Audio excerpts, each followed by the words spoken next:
ओम शांति। सुखसागर परमात्मा पितांकर सुखमय दुनिया स्थापना कार्य निजर तन मन धन सहित सहयोगी होउथिबा समस्त भाग्यशाली आत्मा मानंकु हृदयर सहित शुभ अभिनंदन शुभेच्छा सुप्रभात सुस्वागतम। कथारे अछि धन दिए धन ना खुटे। आहुरी मध्य कहा जाए दान कले धन वृद्धि हुए। तेबे एभली केउ जिनिस अछि संसार रे जहा दान कले सरिब नाही अथच वृद्धि हेई चलिबो। अपर पक्षरे कहा जाउछि कि बसी खाइले नईबाली सरे। संसार रे एकमात्र जिनिस ताहा हेउछि ज्ञान, जहा जेते दान कले मध्य कमिवा परिवर्ते बा सरिवा परिवर्ते आहुरी वृद्धि पाई थाए तथा ज्ञान द्वारा स्थूल धन सुख तथा पदमर्यादा मध्य प्राप्त हेई थाए। जेतेबेले देह अहंकार आसे सेतेबेले यह वृद्धि पाइबा परिवर्ते आहुरी क्षय होई होई जाई थाए।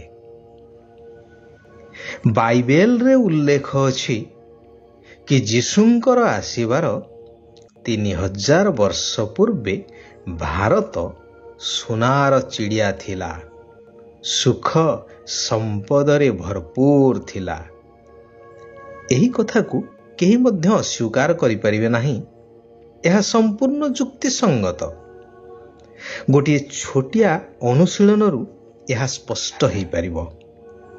वर्तमान ठारू 60 किंबा 70 वर्ष तळकु फेरी जिबा। सेतेबेले सामाजिक विधि व्यवस्था कहंतु, आर्थिक व्यवस्था कहंतु अथवा शारीरिक आउ मानसिक सुस्थता कहंतु केते उन्नत थिला। प्रत्येक वस्तुर मूल्य मध्य बहुत कम थिला एवं शुद्ध जिनिस मध्य प्राप्त हेउथिला। परस्पर भितरे स्नेह आदर एकता भाईचारा सबु किछि थिला।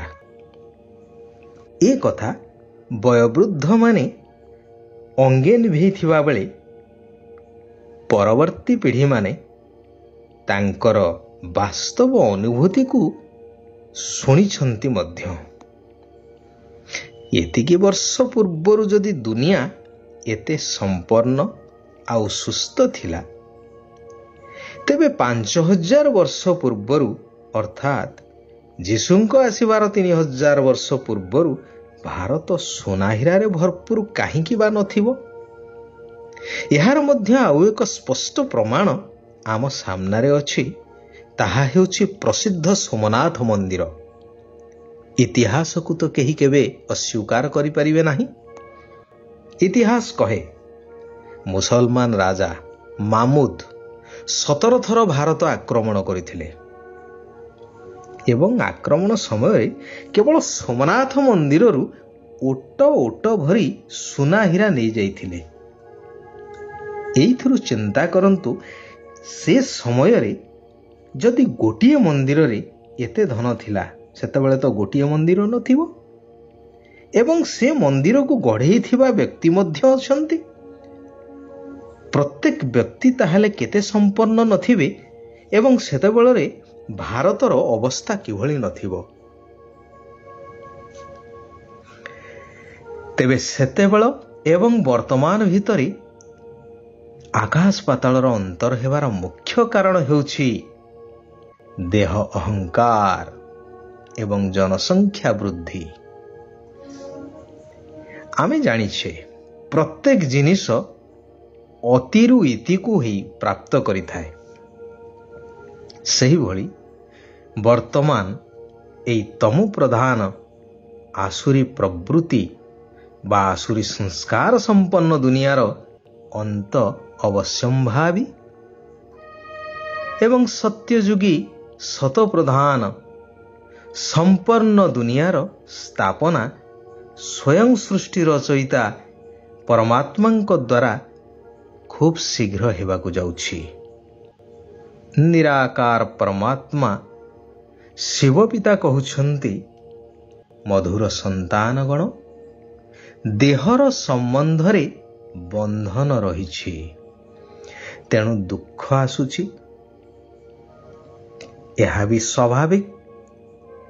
ଧରାଯାଉ କାହା ସହିତ ଆମର ସ୍ନେହ ରହିଛି ବା ଆମେ ତାକୁ ବହୁତ ଭଲ ପାଉଛେ, ଯଦି ସେହି ବ୍ୟକ୍ତି ଆମକୁ ଟିକିଏ ମଧ୍ୟ ଅଣଦେଖା କରେ ବା ଅବହେଳା କରେ, ସେ ସ୍ଥାନରେ ବା ସେ ସମୟରେ ମନ କେତେ ଊଣା ହେଇଥାଏ, ମନ କେତେ ଦୁଃଖ ହେଇଥାଏ।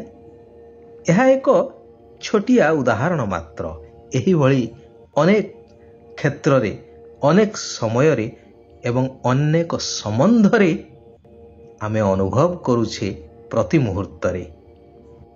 ସେଥିପାଇଁ ଭଗବାନ କହୁଛନ୍ତି, ଯଦି ଦେହୀ ଅର୍ଥାତ୍ ଆତ୍ମା ସମ୍ବନ୍ଧରେ ରହିବ, ତେବେ ଅସରନ୍ତି ସୁଖ ମିଳିବ, ଯାହା ଆମର ବାସ୍ତବିକ ସ୍ୱରୂପ। ଆମେ ଏଇ ଦେହ ବା ଆମେ ଏଇ ଶରୀର ନୁହଁ। ଶରୀରକୁ ଧାରଣ କରି କର୍ମ କଲାବାଲା ଆତ୍ମା ଅଟୁ, ଜ୍ୟୋତି ସ୍ୱରୂପ। ଏକମାତ୍ର ପିତାଙ୍କର ହିଁ ସ୍ମୃତି ରହୁ। ସେଇଥିପାଇଁ ପ୍ରଥମେ ପାଞ୍ଚ ବିକାର ରୂପୀ ମାୟା ଉପରେ ବିଜୟ ପ୍ରାପ୍ତ କରିବା ଆବଶ୍ୟକ। ତେବେ ଏହାର ଆଧାର ହେଉଛି ବାସ୍ତବ ସ୍ମୃତି ସ୍ୱରୂପ ହେବା। ଏହି ନିଶା ରହୁ ଯେ କଳ୍ପ କଳ୍ପ ଆମେ ଶିବ ବାବାଙ୍କର ସ୍ମୃତିରେ ରହି ପଞ୍ଚବିକାର ରୂପୀ ମାୟା ଶତ୍ରୁ ଉପରେ ବିଜୟ ପ୍ରାପ୍ତ କରି ହୀରାତୁଲ୍ୟ ହେଇଛୁ। ଥରେ ନୁହେଁ, ଅନେକ ଥର, ଯାହାର ମଧ୍ୟ ହିସାବ ନାହିଁ। ଯେହେତୁ ଏହି ସୃଷ୍ଟି ଚକ୍ର ଅନବରତ ଘୂରି ଚାଲିଛି ଚକ୍ରାକାର ଗତିରେ, ସତ୍ୟ, ତ୍ରେତୟା, ଦ୍ୱାପର ଆଉ କଳି ଏହିଭଳି ଭାବରେ ଘୂରି ଚାଲିଛି ଅବିରାମ ଗତିରେ, ଘଣ୍ଟା କଣ୍ଟା ଭଳି। ସ୍ୱୟଂ ଭଗବାନ ଆମର ମାତା ପିତା ଅଟନ୍ତି। ଏହାଦ୍ୱାରା ସାହସ ଭରିଯିବ ମାୟା ଠାରୁ ଜିତିବା ପାଇଁ ବା ମାୟାକୁ ହରେଇବା ପାଇଁ। କୁହାଯାଏ ନା, ହିମ୍ମତ ରଖ ବା ସାହସ ରଖ, ତେବେ ଭଗବାନଙ୍କର ଠାରୁ ସହଯୋଗ ମଧ୍ୟ ପ୍ରାପ୍ତ ହେଇଯିବ। ତେଣୁ ସାହସ ରଖି ଈଶ୍ୱର ପିତାଙ୍କର ସହଯୋଗ ପ୍ରାପ୍ତ କରିବାକୁ ହେବ। ଯେଭଳି ପ୍ରଜାପିତା ବ୍ରହ୍ମା ବାବା ଏବଂ ଆଦିମାତା ଜଗଦମ୍ବା ପୁରୁଷାର୍ଥ କରି ସମ୍ପୂର୍ଣ୍ଣତାକୁ ପ୍ରାପ୍ତ କରିଛନ୍ତି, ସେହିଭଳି ତାଙ୍କୁ ପୂରା ଅନୁକରଣ କରିବାକୁ ହେବ। ଦେହର ବନ୍ଧନକୁ ବୁଦ୍ଧିରୁ ସମ୍ପୂର୍ଣ୍ଣ ରୂପେ ବାହାର କରିଦେବା ଆବଶ୍ୟକ। ଶ୍ରେଷ୍ଠ ପିତାଙ୍କର ଶ୍ରେଷ୍ଠ ମତରେ ପରିଚାଳିତ ହୋଇ ସର୍ବଦା ହର୍ଷିତ ହୋଇ ରହିବା, ତା ସହିତ ଈଶ୍ୱରୀୟ ସେବା ମଧ୍ୟ କରିବା ଆବଶ୍ୟକ। ଭଗବାନ ବରଦାନ ଦେଉଛନ୍ତି, କାହାଠାରୁ ଦୂରେଇ ଯିବା ପରିବର୍ତ୍ତେ ନିଜକୁ ସମସ୍ତଙ୍କ ସହିତ ଖାପ ଖୁଆଇ ଚାଲୁଥିବା ସହନଶୀଳତାର ଅବତାର ହୁଅ। ସ୍ଥାନକୁ ଅଥବା ଅନ୍ୟକୁ ପରିବର୍ତ୍ତନ କରିବା ପରିବର୍ତ୍ତେ ନିଜକୁ ପରିବର୍ତ୍ତନ କରିଦେବା ଆବଶ୍ୟକ। ପରମାର୍ଥ ଅର୍ଥାତ୍ ଈଶ୍ୱରୀୟ ସେବାଧାରରେ ବ୍ୟବହାର ଅର୍ଥାତ୍ ନିଜର ଘର ଗୃହସ୍ଥକୁ ସଠିକ୍ ରୂପରେ ଚଳଉଥିବା, ଏହା ହିଁ ହେଉଛି ଯୋଗୀ ଆତ୍ମାର ଲକ୍ଷଣ। ଆଚ୍ଛା, ଆଜି ପାଇଁ ଏଇଠାରେ ଆମେମାନେ ବିରାମ ନେବା। सारा विश्वर आत्मा मानकर कल्याण हेउ, समस्ते सुख आउ शांतिर अनुभव करंतु। ओम शांति, ओम शांति, ओम शांति।